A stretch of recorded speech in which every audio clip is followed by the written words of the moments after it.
Welcome back to the channel, guys and gals. I do apologize for the lack of videos since last week. A lot's been going on, and unfortunately, I've had to be out here on the road last several days, pushing kind of hard. But it's more that, unfortunately, my sister, I call her my sister, she's been battling cancer for the last year and a half, and unfortunately, I am losing my sister, and it's very hard on my brother. So I've been dealing with that before I got back on the road, which is why there was a lack of videos here. So while I've been sitting here today in whatever name this town is, I'm sorry, I'm here in Kansas. I am actually here at Beto Junction. Sorry, I don't know why I couldn't remember it was Beto Junction. It used to be a major train hub back in the 1800s for Kansas.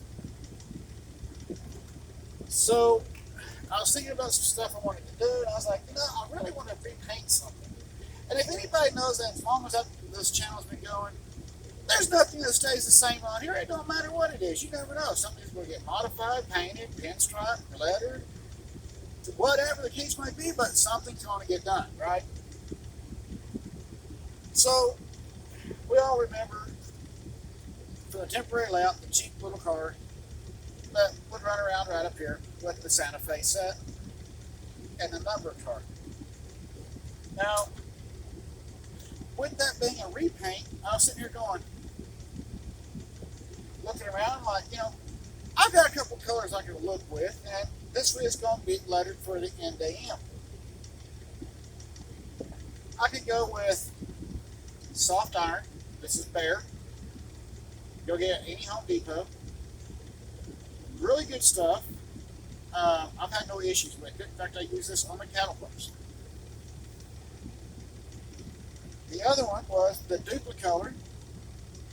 This is the charcoal gray metallic. Now, either one of these would be good to simulate a aluminum color for like a modern day hopper, covered hopper, car, coal car, whatever. And that would be fine. And this is kind of a modern day car, I went back and started looking at the NDM roster and their fleets, their cars. I didn't find anything about the coal cars. Nothing that showed a significant list anyways. I saw lots of hoppers, tank cars, flat cars, box cars, cabooses, passenger cars. So I was like, okay, well, there's got to be a pictorial history. Something has to be there, because at the time NDM did have steam engines before they went diesel. I started looking through historical photographs, just to be able to nail something down that would be close to what I was doing. Lo and behold, I found one photograph of a train coal hopper lettered NDM. The last color would be black. Rust-Oleum, black. Now this is a semi-gloss black, which I think will be okay with that. And then I had to start looking at lettering. Now these are the letters that I bought at, I believe these came from Walmart. And as I was looking at them, I've used a lot of different letters for different things throughout this channel's history. And I started looking at the letters, and I'm like, we got the N, we have the D, we have the E, we got the M, both sides.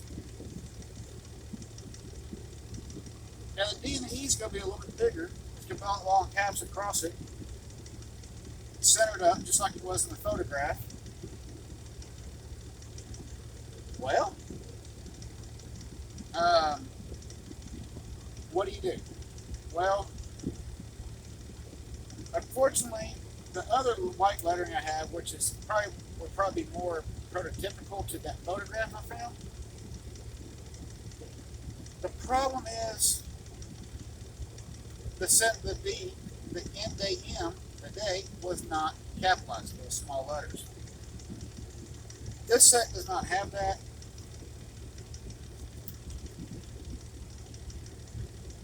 this set does. The problem is with this set is that both the lowercase and uppercase letters are the same size. So that's not going to work.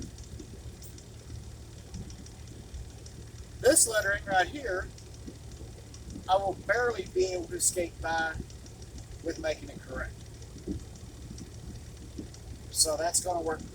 I think that's going to work out for the best. It still has a little bit of black trim around it. It's going to fade in to the existing black on this one. Excuse me. And I think that's going to be just fine.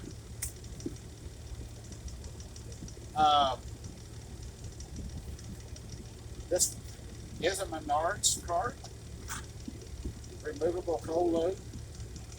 Some people didn't even know they were removable. I didn't. I just started playing around and yeah, they came out. So there again, you can do some things into this to add weight to it without asking massive amounts of weight. But yes, you can add weight to it. Really cool.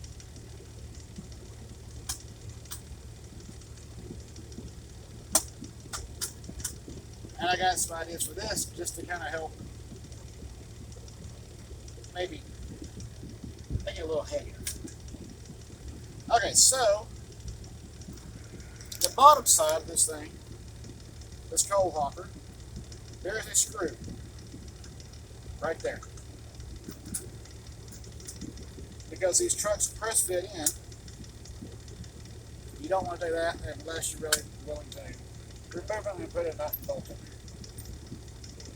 So we're just going to remove the screw, and that piece comes right out. Very, very cool, because at least now you're able to repaint and or service these trucks and these particular pieces, which is completely fine. Alright, there we go. It is out, and now we have just a shell ready to paint.